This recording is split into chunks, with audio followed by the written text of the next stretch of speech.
Welcome to NASCAR Racing 2002 season, the most realistic racing simulation ever developed for the PC. If you've never played a Papyrus racing sim before, you may be in for a surprise the first time you get out on the track, because in real life, driving a 750 horsepower stock car at the limit isn't easy, and it's not easy to do in the game either.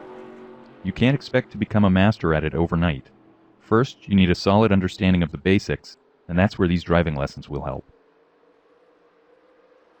Before we get down to business, we've got to talk about frame rate.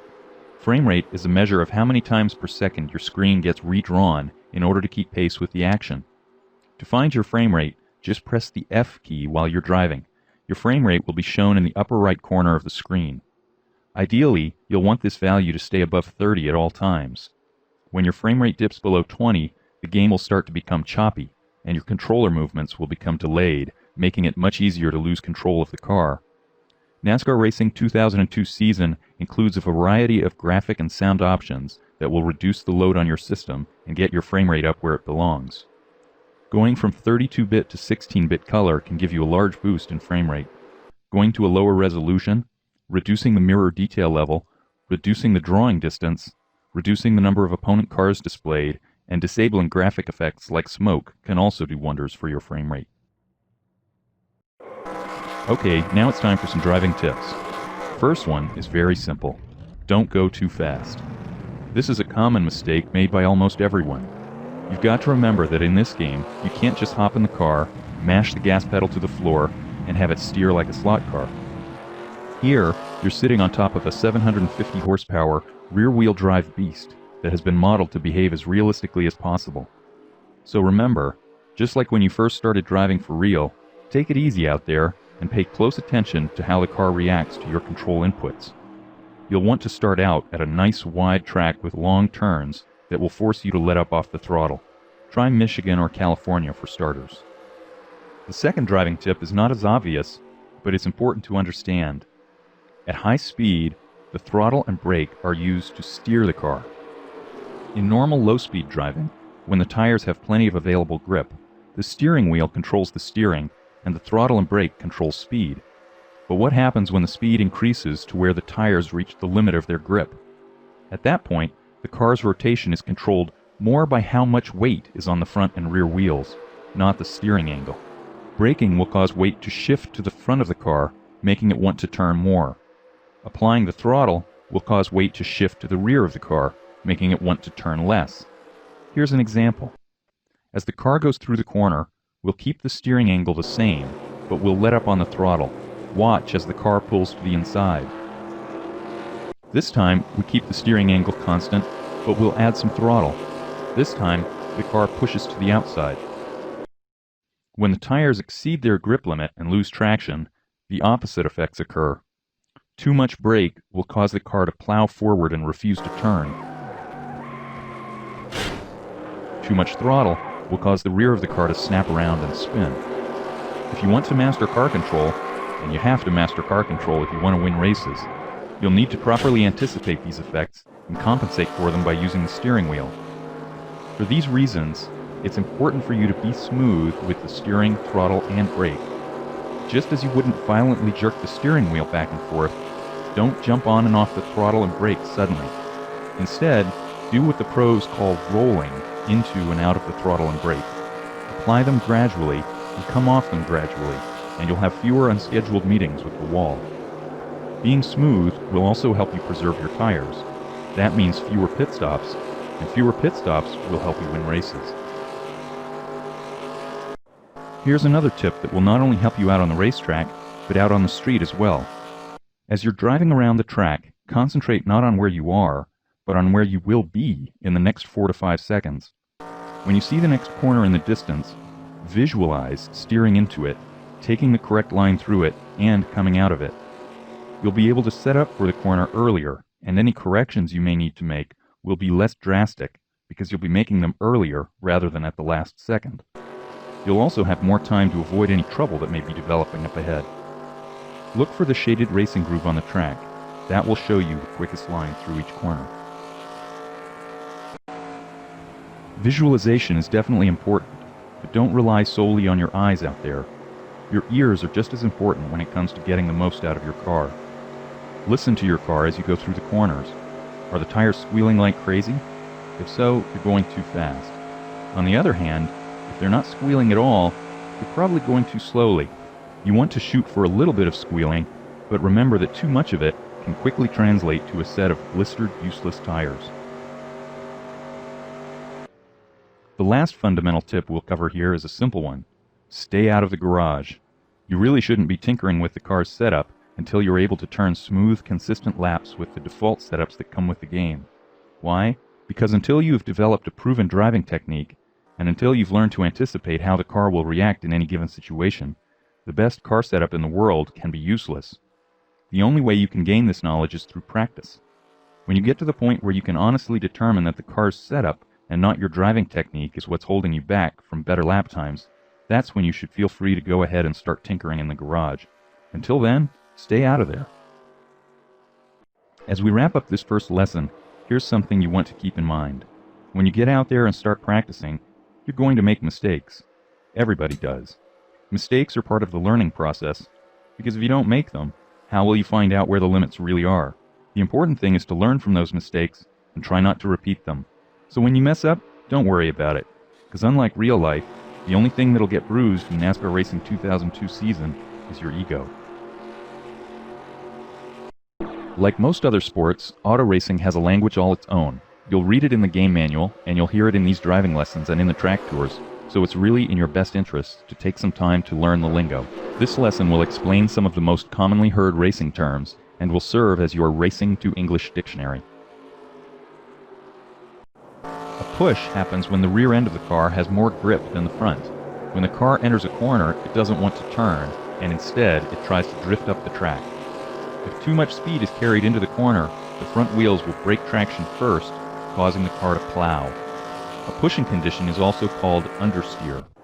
In general, your car will tend to push more and more as your fuel burns off and as the tires wear. A car that pushes is easy to control, but it's slow. The default setups that come with the game have a tendency to push in order to make them easier to drive. Sometimes you'll find that your car is pushing when you're closely following another car through a corner. This kind of push has nothing to do with the car's setup. It's all due to aerodynamics, and that's why it's called an aero push. Basically, when you're right on someone's tail, most of the air that would normally be pushing down on the front of your car is being blocked by the car in front. Less air on the front of the car translates to less grip or downforce at the front of the car. A loose condition is the opposite of a push. When a car is loose, its front end has more grip than the rear. When the car enters a corner, it will tend to fishtail, and the rear end will try to step out. If too much speed is carried into the corner, the rear wheels will break traction first, often resulting in a spin. A loose condition is also called oversteer. A loose car can be very fast, but it's on the ragged edge of control. In the hands of an experienced driver, a loose car is capable of turning the fastest laps on the racetrack. If you've got a car right on your tail as you're going through a corner, you can suddenly develop a loose condition which has nothing to do with the car's setup. Basically, it's the opposite effect of the aero push, and it's called, surprise surprise, aero loose. This time, a portion of the air that would normally be pushing down on the back of your car is being blocked by the car in back. Less air on the back of the car translates to less rear downforce, and that will loosen up the car. There's one other way to trigger a loose condition. It's called trailing throttle oversteer, and it happens when you quickly lift off the throttle while cornering. The car's weight suddenly shifts forward, the rear end gets light, and the car can easily go into a spin. The best way to avoid trailing throttle oversteer is to be smooth with that throttle and roll out of it rather than abruptly lift. A balanced or neutral car is exactly what it sounds like, neither pushing nor loose. It's right in the middle, and the result is a fast, well-balanced car that handles predictably. When you're driving through a corner near the limit, at some point the car will stop drifting to the outside, and the inside tires will regain traction. At that point, the car is considered to have taken a set in the corner and is more responsive to your control inputs. That's usually the point at which you want to get back into the throttle and prepare to exit the corner. This is actually much easier to feel than it is to describe. When the car sets, you'll know it. This one is straight from your high school driver's education course, and it simply involves steering in the direction of a skid or drift in order to prevent a spin. In NASCAR, you need to be prepared to countersteer at all times, but particularly when you're getting on the throttle and exiting the corner, because that's when the car loves to snap around. The earlier you can anticipate the need to countersteer, the smaller the correction you'll need to make, and the less time you'll lose. The racing groove, or the groove for short, is generally the fastest path around the track. On oval tracks, the groove usually runs right up near the wall on the straights and low in the turns. The groove is plainly visible in the turns, just look for the darkened asphalt. If you're having trouble finding the groove, press the R key while you're driving, and it will be highlighted for you. The apex is the point on the inside of a turn where the car transitions from entering to exiting the turn. The apex is usually at the halfway point of the turn. On most ovals, the two turns at one end of the racetrack will have a single apex. Often, drivers will try to just clip the apex in order to make the turn as straight as possible and maintain a high speed. The apron is located at the bottom of the racetrack. It's a paved surface that separates the racing surface from the infield. It's almost always flat. Be very careful when you transition from the racing surface to the apron, especially at tracks with a lot of banking. The blend line is a painted white or yellow line near the apron which starts at the pit exit. When leaving the pits, you need to stay below the line before you can merge safely with race traffic. When you hear your spotter say, "Okay, merge when you can," you're clear to move back onto the racing surface at any time. The spotter is your second set of eyes out there. He sits high up in the grandstands so he can see the entire racetrack. If there's a car alongside you, or if there's a wreck, he'll let you know about it. Your spotter can be a huge help to you, but remember, things happen quickly out there. A passing lane can open up or close down a fraction of a second before your spotter lets you know about it. If you use your spotter as an aid and not as a replacement for the mirror, you'll be in good shape. The crew chief is the leader of your team, and he's in charge of your pit crew. All of your pit service requests will go through him, and he will give you scoring updates and lap times. In NASCAR, flags are displayed by the starter and by the pit official. The starter is the official located in the elevated box at the start-finish line. The pit official is located at the beginning of pit road. Sometimes, if you're near the back of the pack, the starter can be tough to see. That's why there's a small flag indicator located in your speed gear display on the left side of the screen. When the starter swaps flags, the flag indicator will update. If you don't see the speed display and flag indicator, press the S key. Let's go through the flags and explain what each of them means. When the green flag is displayed by the starter, it signifies either the start of the race or the restart of the race after a caution period. All cars are expected to accelerate to the start-finish line and begin racing. When the green flag is displayed by the pit flagger, it means that pit road is open. The yellow or caution flag is displayed by the starter, and it signifies a dangerous condition on the track. When the yellow flag comes out, your spotter will tell you, and the flag indicator will turn yellow. Your spotter should also tell you where the trouble is. All cars are expected to race back to the start-finish line, slow down, and get in line behind the pace car. Naturally, if you have to go past an accident scene while you're racing back to the line, use some common sense and make sure you get past it in one piece. Once you get back to the line, you'll hear your spotter say, "Okay, we're under caution." That's your cue to start slowing down, because once you're under caution, you're not allowed to pass another car unless that car is going very slowly or is off the racing surface. Don't worry, if you pass someone by mistake, your spotter will let you know. Just let that car pass you back and you won't get penalized. Once you're under caution, you'll need to take your spot in the pacing line. That's the line of cars that forms up behind the pace car. Your spotter will tell you the number of the car you'll need to stay behind. Usually that car will be clearly visible, but if it isn't, call up the F2 standings display to see how far ahead of you it is. Accelerate just enough to catch up to the end of the pacing line, and make sure you stay behind the car your spotter told you to stay behind. The yellow flag caution period can last anywhere from 2 to several laps, depending on the length of the track and the severity of the problem. In NASCAR, laps run under caution count toward the race total, and it's possible for a race to end under caution as well. Keep that in mind if you see the yellow flag come out just a couple of laps from the end of the race. The black flag is displayed by the starter, and it means that you have broken a rule and you need to report to your pit stall to serve a penalty. Unlike the other flags in the game, the black flag is driver specific, so if you see it, it's meant for you. When the black flag comes out, your flag indicator will turn black, and your crew chief will tell you the reason you've been penalized. To serve a black flag penalty, you'll need to report to your pit stall under green flag conditions. At that point, a NASCAR official will count off the penalty time.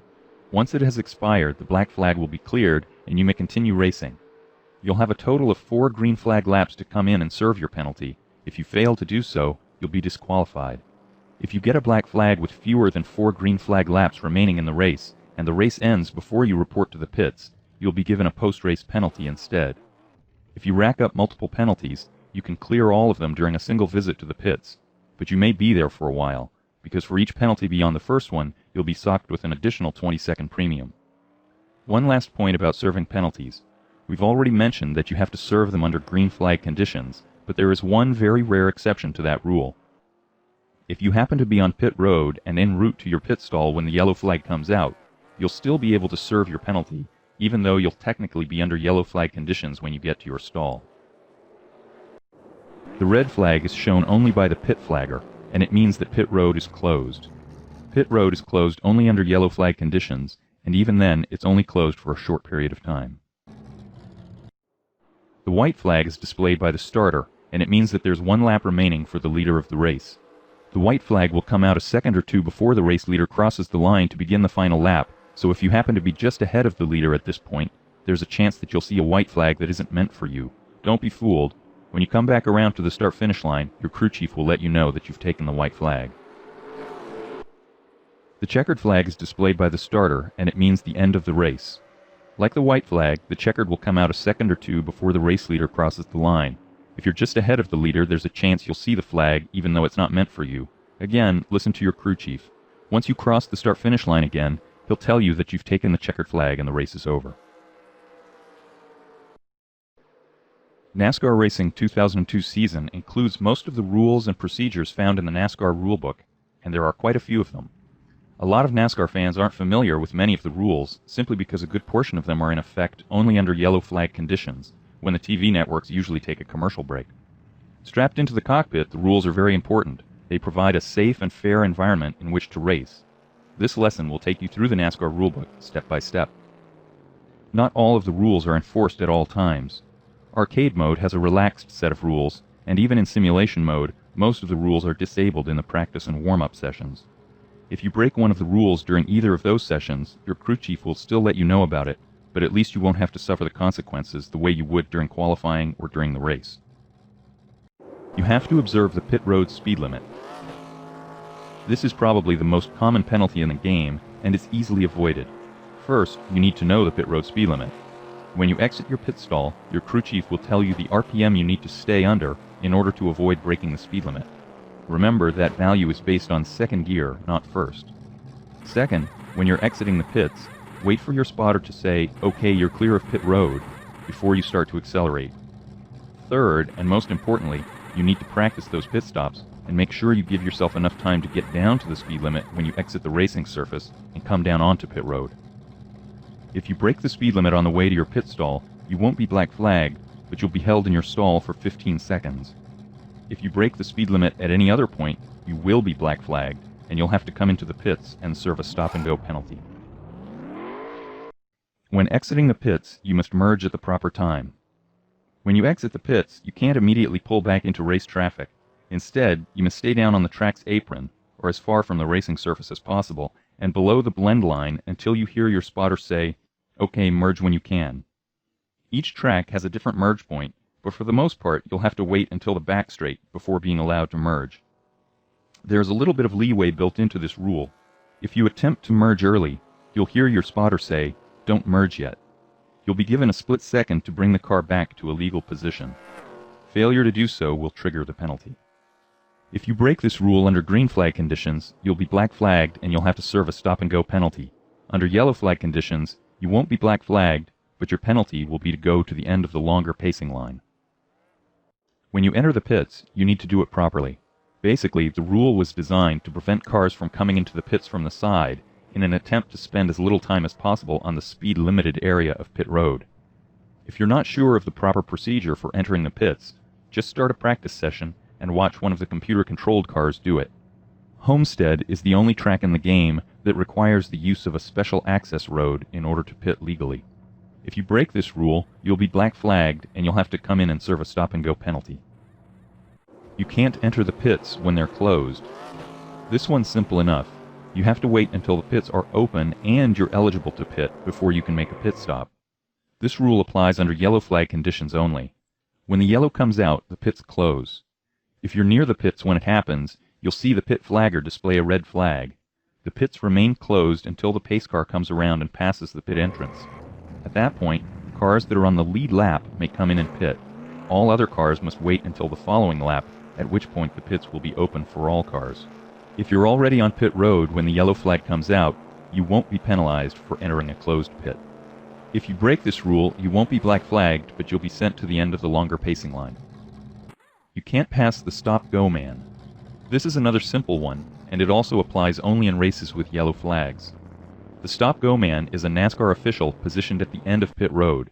He is responsible for making sure that cars exiting the pits do not interfere with the line of cars pacing around the track. The majority of the time, he'll be displaying a go signal, which means that you're free to exit the pits normally. However, when the pacing line gets close to the pit exit, the stop-go man will display the stop signal. When this happens, cars exiting the pits cannot pass the stop-go man. They must wait until the pacing line passes the pit exit and the stop-go man switches to the go signal before being allowed to exit pit road. Breaking this rule will not result in a black flag, but you'll be sent to the end of the longer pacing line. You can't drive against the traffic. This is the ultimate no-no. If you drive against the traffic, either head-on or in reverse, you'll be disqualified from the race.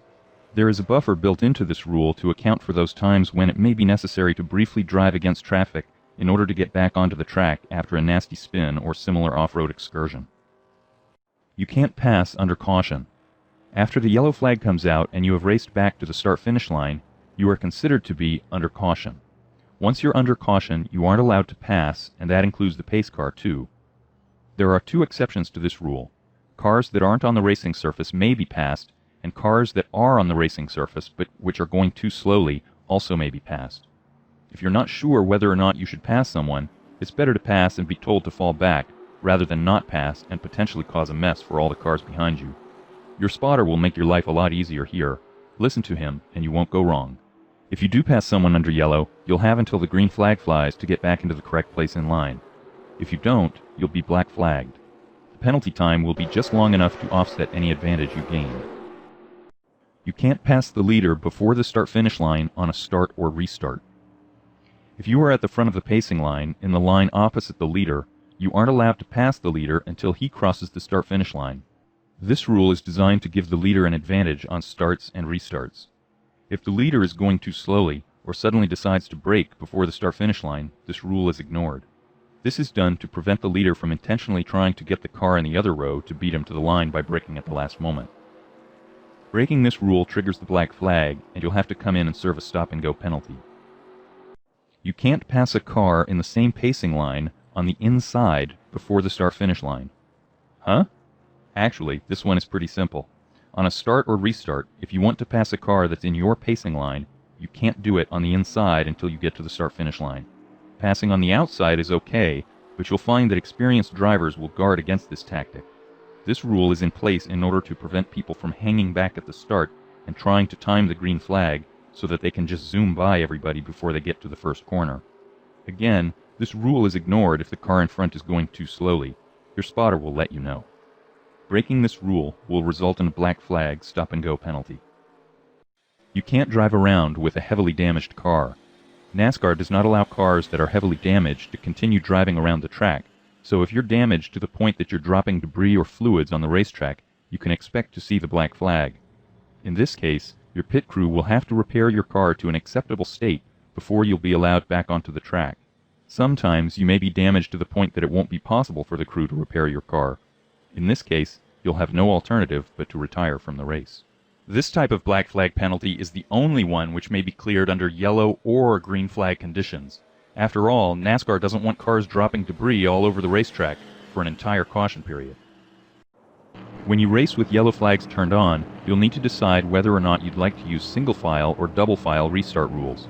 In a double file restart, any cars that are one or more laps down are allowed to form a second pacing line on the inside of the lead lap cars. Not surprisingly, a single file restart keeps all the cars in a single pacing line. Whether it's due to an accident, a bad pit stop, or a poorly timed caution flag, it's easy to lose a lap during a NASCAR race.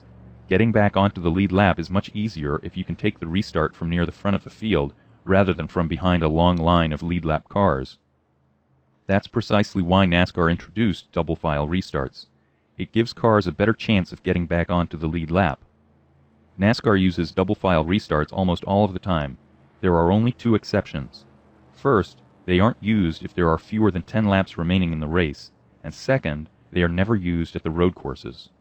NASCAR Racing 2002 season follows the same rules, so remember that even if you select double file restarts, you'll get a single file one if there are fewer than 10 laps to go or if you're at a road course. So how does a double file restart work? Well, it works the same way a single file restart does, right up until the point when the 1 lap to green signal is given. That's when the lights on the pace car will go out and you'll hear your crew chief say, "We're going green next time by." At that point, you can pull to the inside and line up on the inside of the lead lap cars. If you're in the wrong place, your spotter will let you know. Be sure to use that F2 box to know which cars are close by, so that if your spotter tells you to pass or stay behind a particular car, you'll know where that car is. So those are the rules that you'll have to pay attention to when out on the track. As you can see, there's quite a bit to go over during the driver's meeting. But don't worry, if you can't remember all these rules, just listen to your spotter, and he'll keep you out of trouble. We see it almost every weekend.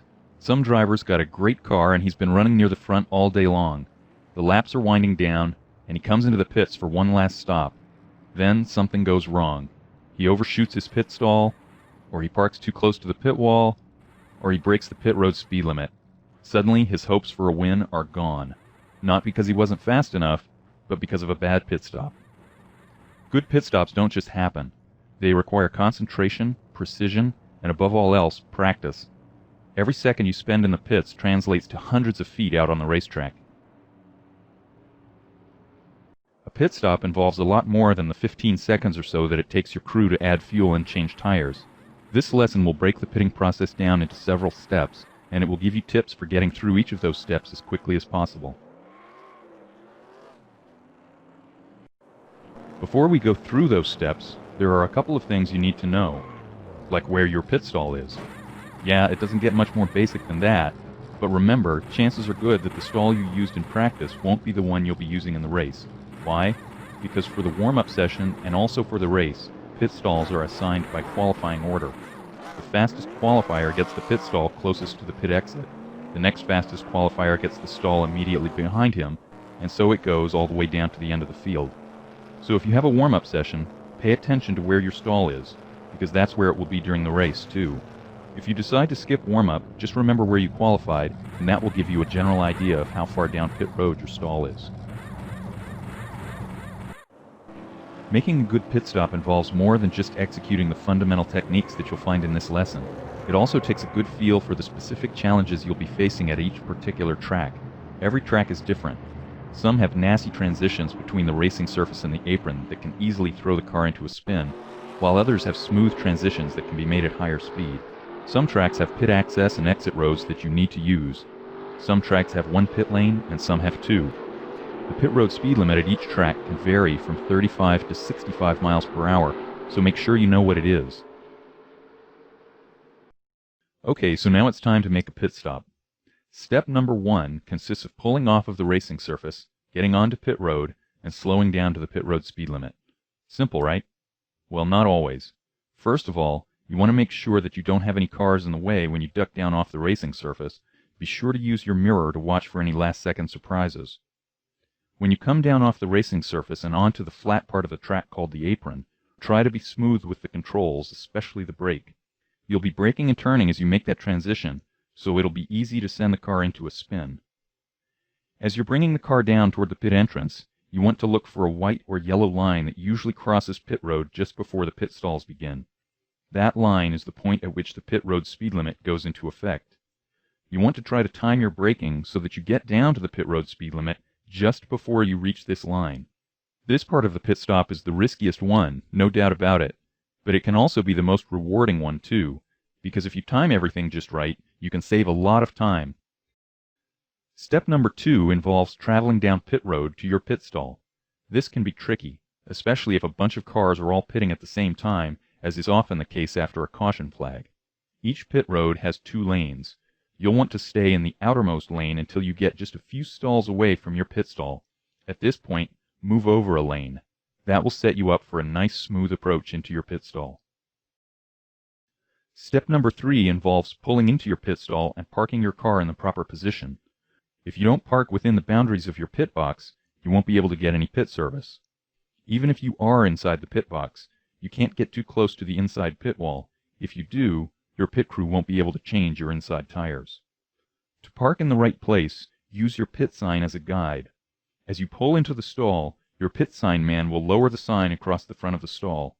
When you're just starting out, your goal should be to just touch the middle of the sign with the middle of your front bumper.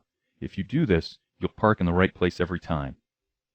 As you get more experienced at pitting, try to park so the car is at a slight angle, aimed toward the outside front corner of the stall, with the outside front wheel just barely inside the pit box. This can make it much easier to exit the pits if you have another car pitting in the stall immediately in front of you. Step number 4 involves pulling out of the stall, getting back up to the pit road speed limit, and getting to the pit exit. This can be difficult to do when pit road is crowded, and it's especially difficult if there's a car pitting immediately in front of you. As your pit stop is finishing up, look in the mirror and try to plan your exit. When the crew chief yells, "Go, go, go," pull out into the first lane as soon as you can and get up to the pit road speed limit as fast as you can. If there's a car parked immediately in front of you, you may need to nail the gas and use wheel spin to get out of your stall. Once you're in the first lane, keep glancing at the mirror and pull into the outside lane as soon as you can. This is very important when there are other cars on pit road, because you never know when they'll try to pull out of their stalls. Once you're safely in the outside lane, concentrate on staying as close to the pit speed limit as you can. When you get past the final pit stall, you'll usually see a line crossing pit road. That line shows you where the pit road speed limit ends. Once you reach that point, your spotter will tell you, "Okay, you're clear of pit lane." As soon as you hear that message, you're clear to start accelerating back to racing speed. There's one more thing you need to keep in mind before we move to the next step. If you're pitting under yellow flag conditions, there will be a NASCAR official stationed at the end of pit road. He's called the stop-go man. If you reach the end of pit road and the stop-go man is displaying the green go sign, you're free to leave the pits like you normally would. However, if he's displaying the red stop sign, you're not allowed to go past him. If you do, you'll be penalized. So if you see him holding the stop sign, don't pass him, and wait until the sign changes to go. Then you can leave the pits normally. Okay, we're almost done. The final step of the pitting process involves accelerating back up to racing speed and merging with race traffic. Once you've cleared the pit exit, you can go as fast as you want, but you're not allowed to immediately pull back up onto the racing surface. At the majority of the oval tracks, you'll need to stay to the left of the line which separates the apron from the racing surface, and you won't be allowed to cross it and merge until you get around to the back straight. On the other hand, some tracks will let you merge before the first turn. In other words, here's another instance where you'll need to learn the procedure for each track. If you're not sure of what to do, use some of your practice time to follow one of the computer-controlled cars as it exits the pits. You'll also want to listen for 2 very important messages from your spotter. If you attempt to merge too early, your spotter will say, "Don't merge yet." Once you finally reach the legal merge point, your spotter will say, "Okay, merge when you can." When you hear that message, look in the mirror, and when it's safe to merge with race traffic, go ahead and do it. Once you're sure of a particular track's pit exit procedure and its merge point, you'll want to practice getting from the pit exit to the merge point as quickly as possible. Keep in mind, as you leave the pit exit, you're usually driving around on the apron, which isn't banked as steeply as the racetrack.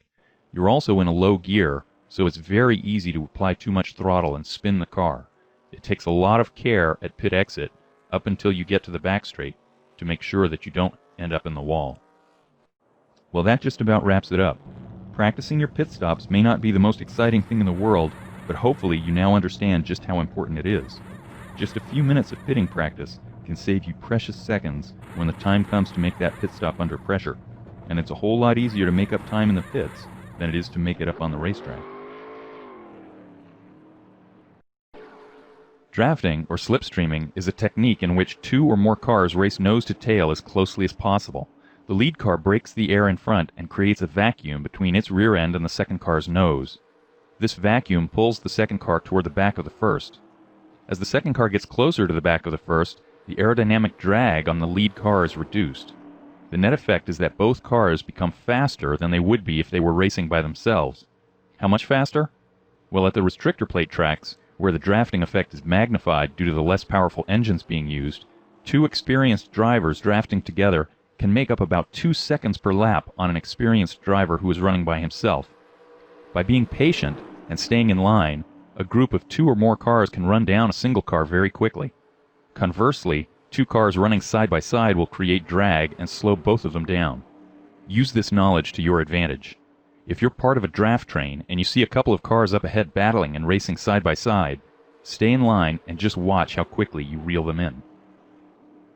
There are 2 downsides to the draft. First, unless you're leading the draft train, you'll be blocking the flow of air to your radiator, so keep an eye on that water temperature gauge.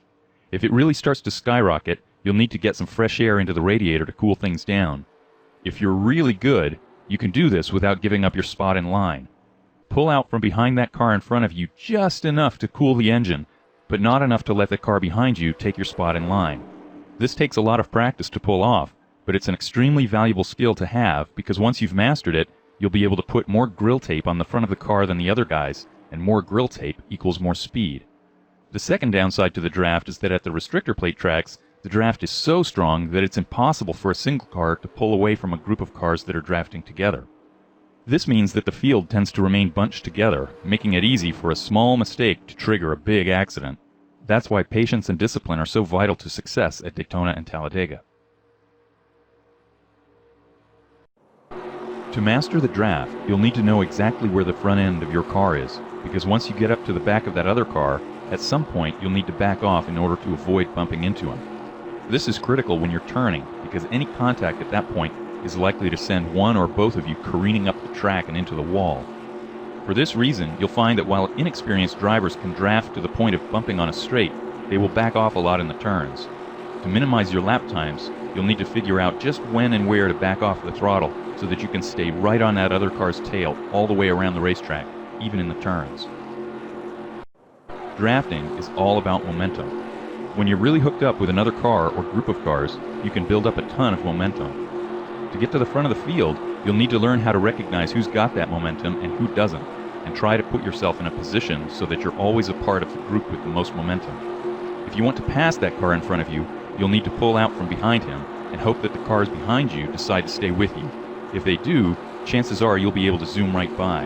If they don't, you could find yourself all alone with no drafting help, and you'll often have no choice but to watch the draft train zoom right by you. This is what the pros call being hung out to dry. If this happens to you, don't panic. Just try to get back in line before you find yourself at the back of the field. If you're stuck in the line behind someone and you see another group of cars drafting up towards you, don't be afraid to pull down and get in front of that group so that you can hook onto the front of the train. If you've picked up a head of steam and are coming up on a group of cars from behind, don't be afraid to take the high line in order to get around them. Your momentum will usually be more than enough to offset the additional ground you'll need to cover by going to the outside. Okay, we've talked about how to pull out and pass, but what if you're the lead car in the draft? Most of the time, you're a sitting duck. Once that car behind you gets even a bumper up alongside you, he and his drafting partners can zoom right by. How can you defend against this? Well, to be perfectly frank, the odds are against you unless there's just a single car behind you, but there are a couple of things you can do to hold off the pack if you find yourself at the front of the field as the laps are winding down. First, you can take a low line around the track. If they're going to draft past you, make them work for it and do it on the high side. They'll need to travel a greater distance in order to get by, and there's a chance that once the car immediately behind you goes to the high side, one or more of his pursuers will pull down into your lane and sell him out. Second, you can try to do what the pros call breaking the draft. On the straights, move back and forth across the track in order to reduce the aerodynamic advantage you are giving your pursuers. Of course, you need to be careful that you don't lose too much speed by doing this, but you'll find that sometimes, in an attempt to match your moves, the draft train will break up and lose its momentum. Lastly, use that mirror and do some basic defensive driving. At the restrictor plate tracks in particular, it's very common for pass attempts to be initiated at the start of the straights. Anticipate this, and as you come off the corners, be prepared to move to the low side to block. Again, you're looking to break the momentum of your pursuers, and by making a move that causes them to lift off the throttle for even a split second, you'll be doing exactly that. There's one last little drafting tip that can help you out, especially if you find yourself all alone and being pursued by a group of cars, and that's to use slower traffic to your advantage. Even the slowest cars can provide you with a brief draft benefit. Just pull down behind one and stay there until you're about a second away from making contact, then pull out and pass. When you do this, it's very important that you be smooth with your steering. Any violent jerking of the wheel will bleed off speed and will nullify the positive effects of the draft. Most of the time, NASCAR races aren't won by the car that turns the fastest laps with fresh tires. Why? Because most of the time you won't have fresh tires. That car that handles like a dream with fresh tires can quickly turn into an ill-handling nightmare after just a few short laps if you don't know how to manage your tire wear. So how do you know just how conservative you should be? Well, a lot depends on the track. At some tracks, the tire wear is so low that you'll be able to do an entire fuel run on a single set of tires without breaking a sweat. At other tracks, the wear level is so high that you'll be wishing for fresh rubber after just a few laps. Other tracks fall in between those extremes. The key is to practice and find out. Try to drive fast, consistent laps, open up your F5 box, and note how quickly the tire wear drops off. From time to time, open up the F3 box to see how much fuel you've got left, so that you can get a good gauge of how your tires are wearing in relation to your fuel load. Once you've got a good idea of just how far you can go on a set of tires, you'll have a leg up on your competitors, and you'll be able to plan a solid strategy once you factor in the race distance. You'll also have a big advantage during a late race pit stop when others are agonizing over whether or not they'll be able to finish the race on their current set of tires. Tires aren't the only thing you'll need to manage while you're racing. You'll also need to pay attention to your fuel mileage. Not having to make a splash-and-go pit stop a couple of laps from the finish can get you a win every now and then. So how can you win the fuel mileage game? Well, just like it is with tire wear, knowledge is power, so you'll need to have a good feel for just how many laps you'll be able to run on a tank of fuel. Again, each track is different, so you'll just need to get out there and run until you're out of fuel or until tire wear forces you to pit. Once you've arrived at that number, and once you know the total race distance, you'll be able to get a good feel for how many fuel stops you'll need to make during the race. When that critical last pit stop comes, you'll be in a great position to know how much fuel you'll need to finish the race. The fuel mileage game can become muddled when the yellow flag flies. Here's a quick rule of thumb that will help. Running 2 laps under caution burns approximately the same amount of fuel as running a single lap at full racing speed. Here's a final fuel conservation tip. When pacing, use a high gear. It doesn't exactly amount to a huge savings, but when you're trying to stretch your fuel to make it to the end of the race, every little bit counts. Races are often won and lost in the pits. Knowing when to duck into the pits and when to stay out on the track, when to take 2 tires instead of 4, and when to do what the pros call short pit, are just 3 items on the list of skills that you'll need to learn if you want to become an educated racer. Let's go over them one by one. Let's get the most obvious tip out of the way first. It's always better to pit under caution than it is to pit under green flag conditions. If you pit under green, you'll lose at least 1 lap at most of the tracks. On the other hand, if you pit under yellow, you won't lose a lap unless you're making major repairs to your car. Many times you'll have no choice but to pit under green, but in general, you'll want to delay that pit stop for as long as you can, because if you pit under green and lose a lap, and then the yellow flag comes out, your opponents will be able to come in, make their stops, and keep you a lap down. Let's say you're racing along and a caution flag comes out. You've still got a decent number of laps to go until you'd normally come in and pit. What should you do? Do you pit and risk dropping to the back of the field? Or do you stay out there and maintain your position? As usual, the answer is, it depends. In this case, it depends on quite a few things. First, how many laps are left in the race? If it's early, it's almost always to your benefit to come in, unless of course you just pitted a couple of laps ago.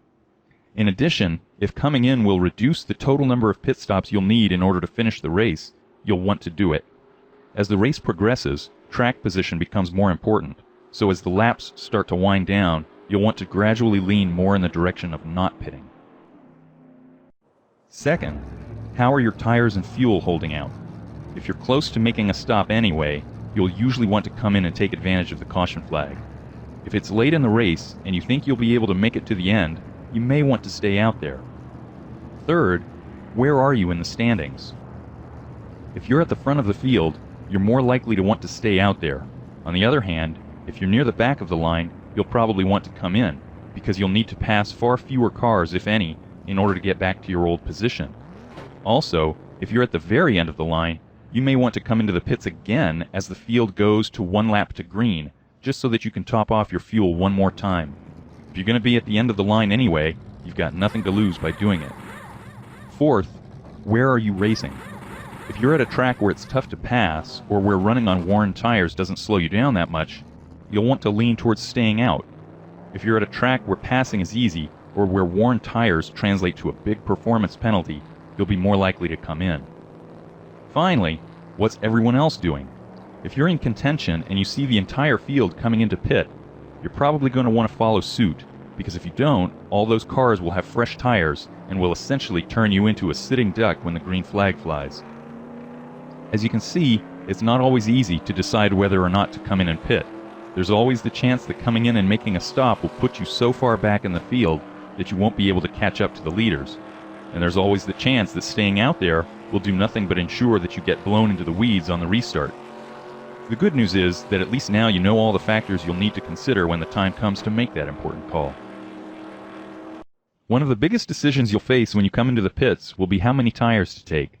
Taking 2 tires instead of 4 can cut several seconds off of your pit stop, especially if you're not adding a lot of fuel. By taking just 2 tires, you can gain a lot of track position, assuming of course that most of your opponents decide to change all 4. The downside of taking 2 tires is that you'll still have a pair of worn tires on the car, and that will almost always slow you down, especially in the long run. For that reason, it's usually best to consider making a 2-tire stop only if it's late in the race. When you're considering taking just 2 tires, the main question you'll need to ask yourself is whether or not the gain in track position will be offset by the loss in speed you'll experience versus the cars that took 4 fresh tires.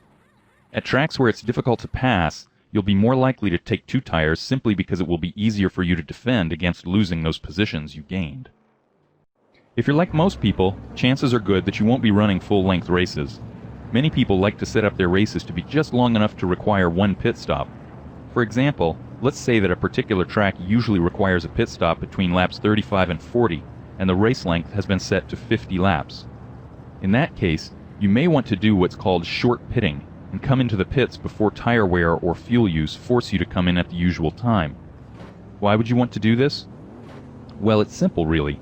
You have to make a pit stop anyway, so you might as well try to time it so that you're minimizing the total number of laps that you're on worn tires. So, using the example of the 50-lap race, you'd want to come into the pits right around halfway, or lap 25.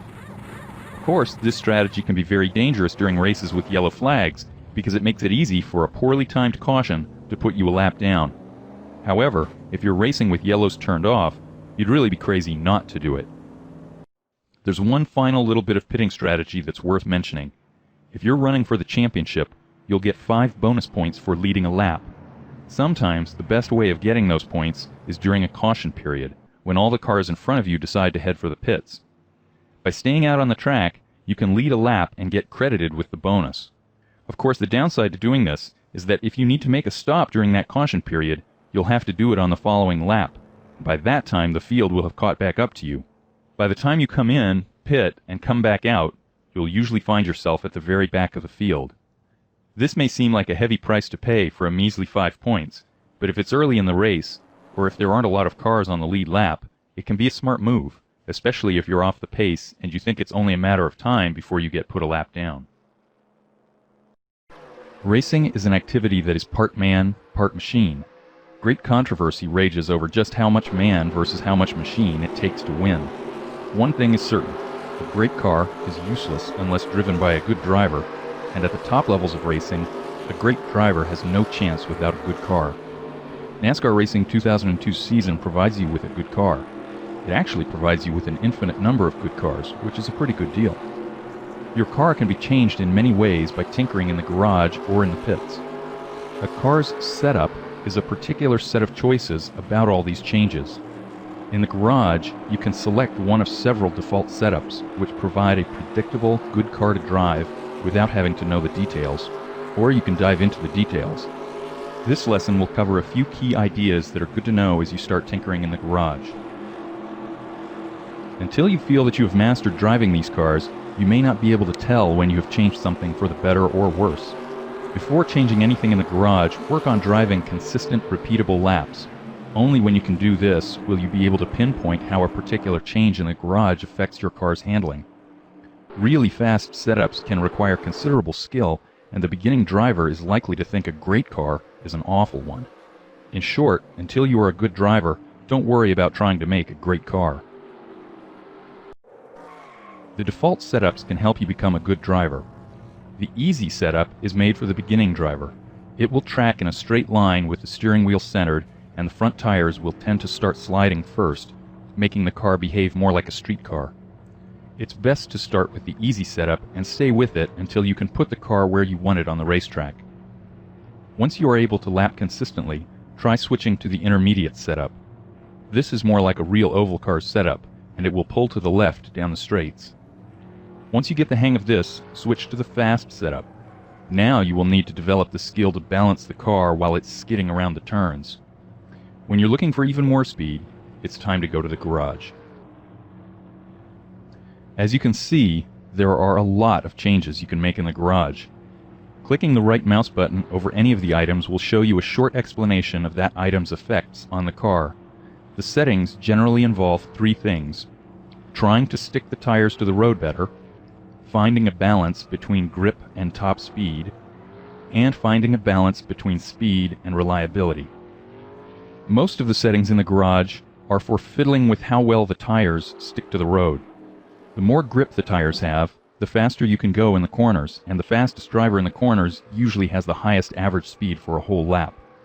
There are many things that affect a tire's grip with the road, but the three most important are how much rubber is in contact with the road, how sticky that rubber is, and how much weight that tire is carrying. How much rubber is in contact with the road is affected by the tire pressures. A lower pressure makes a bigger patch of rubber. And camber, which is how much the tire is leaning over. The best grip is usually found with the tire leaning slightly into the turn. Unfortunately, when the car is moving, the camber is changing all the time. For example, when the car body rolls in a corner, and the tire pressure changes as the tire heats up. Fortunately, the tire temperatures from your last run are shown in the garage so you can figure out if the pressures and cambers are okay. After a few laps, the tire temperatures will settle down to values which tend to remain the same from lap to lap. This may take 5 to 7 laps. The temperatures are shown for each tire at the inside edge, I, middle, M, and outside edge, O. What you want to see on an oval is a slightly higher temperature on the left edge, the inside on right-hand tires, outside on the left tires, and a middle temperature that is about the average of the inside and outside temperatures. On a road course, you like to see slightly higher temperatures on the inside edges. If that's what you're seeing, then the cambers and pressures are close to their optimal setting for grip. If either edge is too hot, there is probably too much camber on that tire. It is leaning over too much in the corners. Negative camber will heat up the inside edge more. Positive camber will heat up the outside edge. If the middle temperature is too hot, you may be running too much pressure. The temperatures can also tell you how sticky the tire is. They stick best at an average temperature of 190 to 240 degrees. If a certain tire is too hot, increasing the pressure can help cool it off. Conversely, lowering the pressure in a tire that's too cool can help heat it up. The other way to change the temperature of a tire is to put more or less weight on it. That is where a lot of the other settings come in. When your car is sitting still in the garage, each corner is weighed, and the results can be seen by clicking the Weight Bias tab. Ballast blocks can be moved around in the car to change how much weight is on the left side or on the front. You can also put more or less weight on the diagonally opposite wheels. This is called wedge. The settings under the Weight Bias tab allow you to change what are called the static corner weights. This is how much each corner weighs sitting still or static in the garage. As soon as you start driving around the racetrack, however, the corner weights change constantly. Accelerating puts more weight on the rear tires. Braking puts more weight on the front tires. Cornering puts more weight on the outside tires, the right side on an oval. The primary suspension settings, springs, shocks, and sway bars, all affect how much weight shifts to each particular corner while maneuvering around the track. What's important to understand is that we want each one of the 4 tires doing as much work as it can. We don't want any freeloading tires. Anytime one tire has more weight on it than another tire, it is probably working harder, and both those tires together won't have as much grip as they would if both worked equally hard. Balancing the work done by the 4 tires will consume most of your effort in the garage. The tire temperatures can help again with this. If 2 tires are working equally hard, they will likely end up at a similar average temperature. So ideally, we'd like all 4 tires to be at the same temperature, but this won't happen in reality. There is no way within the regulations to get the left side tires to work as hard as the right side tires on an oval. But the closer you can get to that goal, the faster you are likely to be. What makes tuning a car's handling complicated is that every change can affect everything else. It's a bit like trying to solve a Rubik's Cube. Fortunately, there are many combinations of settings that give a really fast and well-handling race car, and you get to tailor that handling just the way you like it. No 2 people seem to like the same setup, and that's what makes it interesting.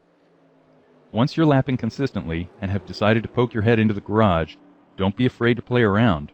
After all, you can always revert to the default setups if you really mess things up, and remember that you have an infinite supply of cars to test. The weather can have a significant effect on your car. A car setup that works just fine at 70 degrees with no wind may turn into a real handful once the mercury rises and the wind starts to blow. Let's go over the weather variables in the game one at a time. The track temperature is higher on a sunny day than it is on a cloudy day. A higher track temperature means that your tires will heat up more quickly, but it also means that they'll run hotter all the way through the run, and that will increase their wear rate. As its temperature rises, air becomes less dense. That means that your engine won't put out as much power. Change your gearing to compensate. Higher air temperatures also mean higher oil and water temperatures, which may force you to remove tape from the grill in order to prevent overheating. Finally, higher air temperature means a higher track temperature, and that translates to accelerated tire wear. The wind can wreak havoc with your car's handling. A headwind will slow you down and cause your car to push. A tailwind will speed you up and make you loose. And a crosswind will simply push you across the racetrack. The stronger the wind, the more magnified these effects become. If a tailwind is pushing you to the point of causing the engine to over-rev, you can change your gearing or remove some grill tape to compensate. To compensate for a crosswind, you'll just need to adapt your driving style to deal with it. Qualifying is an important part of NASCAR racing, especially if you're running in a short race. In qualifying, your only concern is getting 1 or 2 hot laps out of your car, and that's it. With that in mind, here are a couple of quick tips that will help you get the most out of your qualifying setup. First, tape that grill up as much as you can. Remember, your engine only has to last for a couple of laps. Second, use higher tire pressures. Over the course of just a couple of laps, you're not going to get a lot of heat into those tires, so they won't reach the optimal pressure unless you start them higher than usual. And that wraps up our final lesson. Now you'll want to move on to the next step of your racing education, and that involves finding out what makes each track tick. NASCAR Racing 2002 season includes a series of track tours narrated by 3-time NASCAR champion Darrell Waltrip that will help you do exactly that.